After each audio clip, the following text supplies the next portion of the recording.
صلوا علیہ وآلہ۔ صحیح بخاری حدیث نمبر 21۔ حضور اکرم صلی اللہ علیہ وآلہ وسلم نے ارشاد فرمایا، جس شخص میں یہ 3 باتیں ہوں گی وہ ایمان کا مزہ پالے گا۔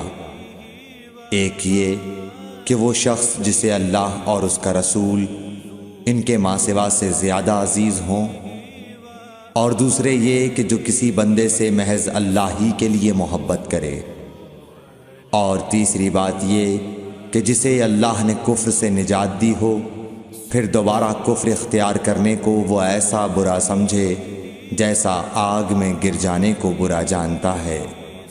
صحیح بخاری حدیث نمبر 22۔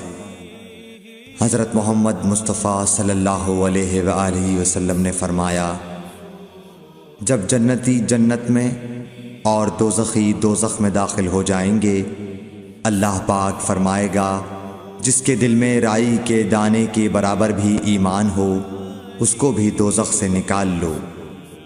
تب ایسے لوگ دوزخ سے نکال لیے جائیں گے اور وہ جل کر کوئلے کی طرح سیاہ ہو چکے ہوں گے، پھر زندگی کی نہر میں یا بارش کے پانی میں ڈالے جائیں گے۔ اس وقت وہ دانے کی طرح اگائیں گے جس طرح ندی کے کنارے دانے اگاتے ہیں۔ کیا تم نے نہیں دیکھا کہ دانہ زردی مائل پیچ در پیچ نکلتا ہے؟ صحیح بخاری حدیث نمبر 23۔ حضور اکرم صلی اللہ علیہ وآلہ وسلم نے فرمایا، میں ایک وقت سو رہا تھا، میں نے خواب میں دیکھا کہ لوگ میرے سامنے پیش کیے جا رہے ہیں اور وہ کرتے پہنے ہوئے ہیں، کسی کا کرتا سینے تک ہے اور کسی کا اس سے نیچا ہے۔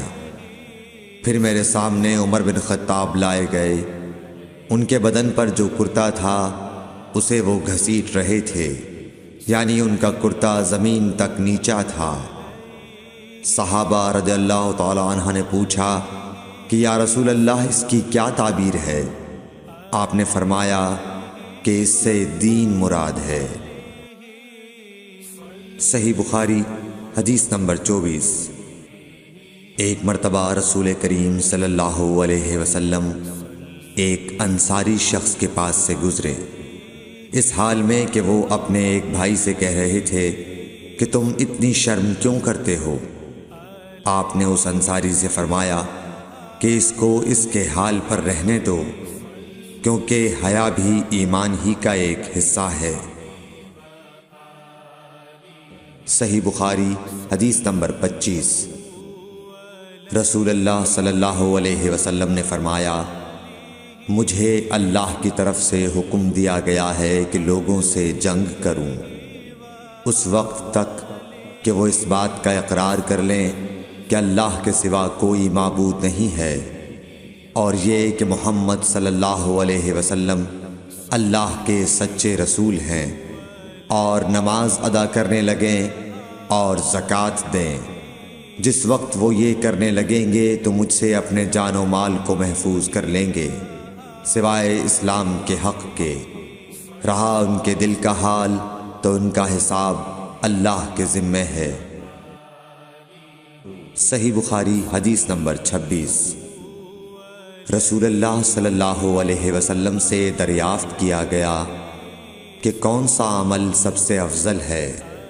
فرمایا، اللہ اور اس کے رسول پر ایمان لانا۔ کہا گیا اس کے بعد کون سا؟ آپ نے فرمایا کہ اللہ کی راہ میں جہاد کرنا۔ کہا گیا پھر کیا ہے؟ آپ نے فرمایا حج مبرور۔ صحیح بخاری حدیث نمبر 27۔ رسول اللہ صلی اللہ علیہ وسلم نے چند لوگوں کو کچھ عطیہ دیا اور سعد وہاں موجود تھے۔ وہ کہتے ہیں کہ رسول اللہ صلی اللہ علیہ وسلم نے ان میں سے ایک شخص کو کچھ نہ دیا، حالانکہ وہ ان میں مجھے سب سے زیادہ پسند تھا۔ میں نے کہا حضور آپ نے فلاں کو کچھ نہ دیا، میں اسے مومن گمان کرتا ہوں۔ آپ نے فرمایا مومن یا مسلمان؟ میں تھوڑی دیر چپ رہ کر پھر پہلی بات دہرانے لگا۔ حضور صلی اللہ علیہ وسلم نے بھی دوبارہ وہی جواب دیا۔ پھر آپ نے فرمایا کہ اے سعد، باوجود یہ کہ ایک شخص مجھے زیادہ عزیز ہے، پھر بھی میں اسے نظر انداز کر کے کسی اور دوسرے کو اس خوف کی وجہ سے یہ مال دیتا ہوں کہ وہ اپنی کمزوری کی وجہ سے اسلام سے پھر جائے اور اللہ اسے آگ میں اوندھا ڈال دے۔ صحیح بخاری حدیث نمبر 28۔ ایک آدمی نے رسول اللہ صلی اللہ علیہ وسلم سے پوچھا، کون سا اسلام بہتر ہے؟ آپ صلی اللہ علیہ وسلم نے فرمایا کہ تو کھانا کھلائے اور ہر شخص کو سلام کرے، خواہ اس کو تو جانتا ہو یا نہ جانتا ہو۔ صحیح بخاری حدیث نمبر 29۔ حضرت صلی اللہ علیہ وسلم نے فرمایا، مجھے دوزخ دکھلائی گئی تو اس میں زیادہ تر عورتیں تھیں جو کفر کرتی ہیں۔ کہا گیا، حضور کیا وہ اللہ کے ساتھ کفر کرتی ہیں؟ آپ صلی اللہ علیہ وسلم نے فرمایا کہ خاوند کی ناشکری کرتی ہیں اور احسان کی ناشکری کرتی ہیں۔ اگر تم عمر بھر ان میں سے کسی کے ساتھ احسان کرتے رہو، پھر تمہاری طرف سے کبھی کوئی ان کے خیال میں ناگواری کی بات ہو جائے تو فوراً کہہ اٹھے گی کہ میں نے کبھی بھی تجھ سے کوئی بھلائی نہیں دیکھی۔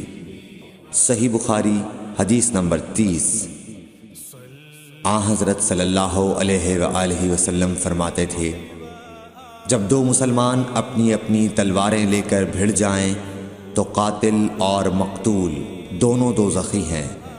عرض کیا گیا، یا رسول اللہ، قاتل تو خیر ضرور دوزخی ہونا چاہیے، مقتول کیوں؟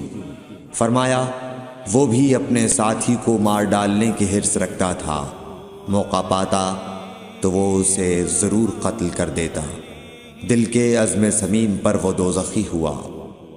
صحیح بخاری حدیث نمبر 31۔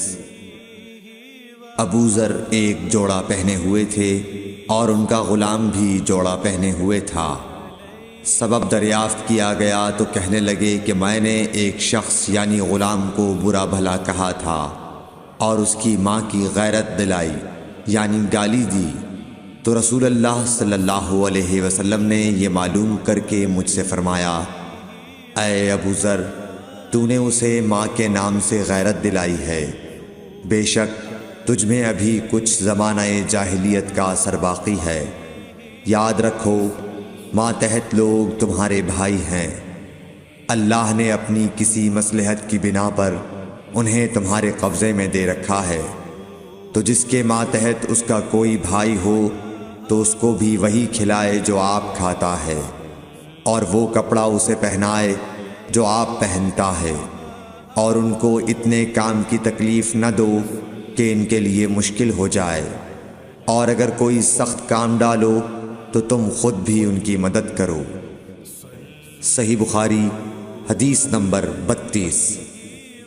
جب سورہ انعام کی یہ آیت اتری، جو لوگ ایمان لائے اور انہوں نے اپنے ایمان میں گناہوں کی آمیزش نہیں کی، تو آپ صلی اللہ علیہ وسلم کے اصحاب نے کہا، یا رسول اللہ، یہ تو بہت ہی مشکل ہے، ہم میں کون ایسا ہے جس نے گناہ نہیں کیا؟ تب اللہ پاک نے سورہ لقمان کی یہ آیت اتاری کہ بے شک شرک بڑا ظلم ہے۔ صحیح بخاری حدیث نمبر 33۔ رسول اللہ صلی اللہ علیہ وآلہ وسلم نے فرمایا، منافق کی علامتیں 3 ہیں، جب بات کرے جھوٹ بولے، جب وعدہ کرے اس کے خلاف کرے، اور جب اس کو امین بنایا جائے تو خیانت کرے۔ صحیح بخاری حدیث نمبر 34۔ رسول اللہ صلی اللہ علیہ وسلم نے فرمایا کہ 4 عادتیں جس کسی میں ہوں تو وہ خالص منافق ہے، اور جس کسی میں ان 4 میں سے ایک عادت ہو تو وہ بھی نفاق ہی ہے جب تک اسے نہ چھوڑ دے۔ وہ یہ ہیں، جب اسے امین بنایا جائے تو امانت میں خیانت کرے، اور بات کرتے وقت جھوٹ بولے، اور جب کسی سے عہد کرے تو اسے پورا نہ کرے، اور جب کسی سے لڑے تو گالیوں پر اتر آئے۔ صحیح بخاری حدیث نمبر 35۔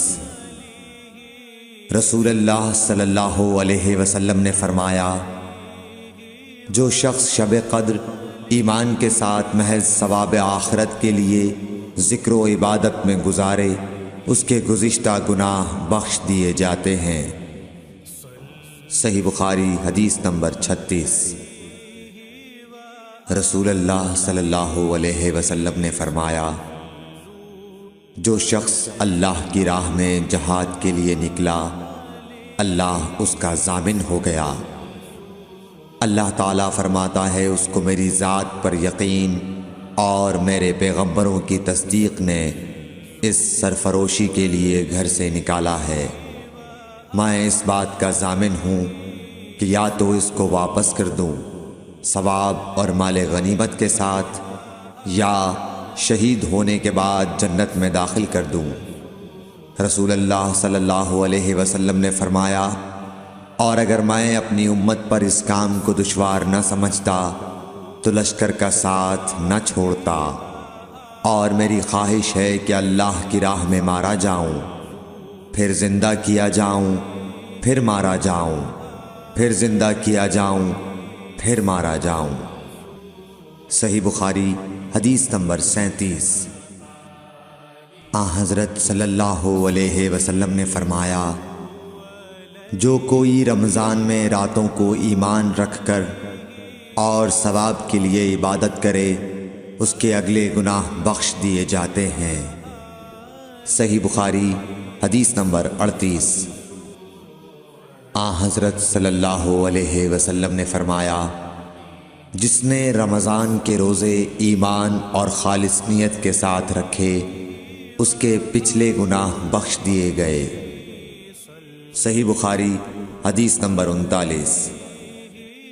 حضرت صلی اللہ علیہ وسلم نے فرمایا، بے شک دین آسان ہے، اور جو شخص دین میں سختی اختیار کرے گا تو دین اس پر غالب آ جائے گا اور اس کی سختی نہ چل سکے گی۔ بس اس لیے اپنے عمل میں پختگی اختیار کرو، اور جہاں تک ممکن ہو میانہ روی برتو، اور خوش ہو جاؤ کہ اس طرز عمل سے تم کو دارین کے فوائد حاصل ہوں گے، اور صبح اور دوپہر اور شام اور کسی قدر رات میں عبادت سے مدد حاصل کرو۔ نماز 5 وقتہ بھی مراد ہو سکتی ہے کہ پابندی سے ادا کرو۔ صحیح بخاری حدیث نمبر 40۔ رسول اللہ صلی اللہ علیہ وسلم جب مدینہ تشریف لائے تو پہلے اپنی نانہال اترے جو انصار تھے، اور وہاں آپ نے 16 یا 17 ماہ بیت المقدس کی طرف منہ کر کے نماز پڑھی، اور آپ کی خواہش تھی کہ آپ کا قبلہ بیت اللہ کی طرف ہو۔ جب بیت اللہ کی طرف نماز پڑھنے کا حکم ہو گیا تو سب سے پہلی نماز جو آپ نے بیت اللہ کی طرف پڑھی عصر کی نماز تھی۔ وہاں آپ صلی اللہ علیہ وسلم کے ساتھ لوگوں نے بھی نماز پڑھی۔ پھر آپ کے ساتھ نماز پڑھنے والوں سے ایک آدمی نکلا اور اس کا مسجد بنی حارثہ کی طرف گزر ہوا تو وہ لوگ رکوع میں تھے۔ وہ بولا کہ میں اللہ کی گواہی دیتا ہوں کہ میں نے رسول اللہ صلی اللہ علیہ وسلم کے ساتھ مکے کی طرف منہ کر کے نماز پڑھی ہے۔ یہ سن کر وہ لوگ اسی حال میں بیت اللہ کی طرف گھوم گئے، اور جب رسول اللہ صلی اللہ علیہ وسلم بیت المقدس کی طرف منہ کر کے نماز پڑھا کرتے تھے، یہودی اور عیسائی خوش ہوتے تھے، مگر جب آپ نے بیت اللہ کی طرف منہ پھیر لیا تو انہیں یہ امر ناگوار ہوا۔ زہیر ایک راوی کہتے ہیں کہ ہم سے ابو اسحاق نے برا سے یہ حدیث بھی نقل کی ہے کہ قبلہ کی تبدیلی سے پہلے کچھ مسلمان انتقال کر چکے تھے، تو ہمیں یہ معلوم نہ ہو سکا کہ ان کی نمازوں کے بارے میں کیا کہیں۔ تب اللہ نے یہ آیت نازل کی، وَمَا كَانَ اللَّهُ لِيُضِيعَ إِيمَانَكُمْ، سورہ بقرہ آیت نمبر 143۔ صلوا علیہ وآلہ۔ Thanks for watching. Don't forget to like, comment, share and subscribe to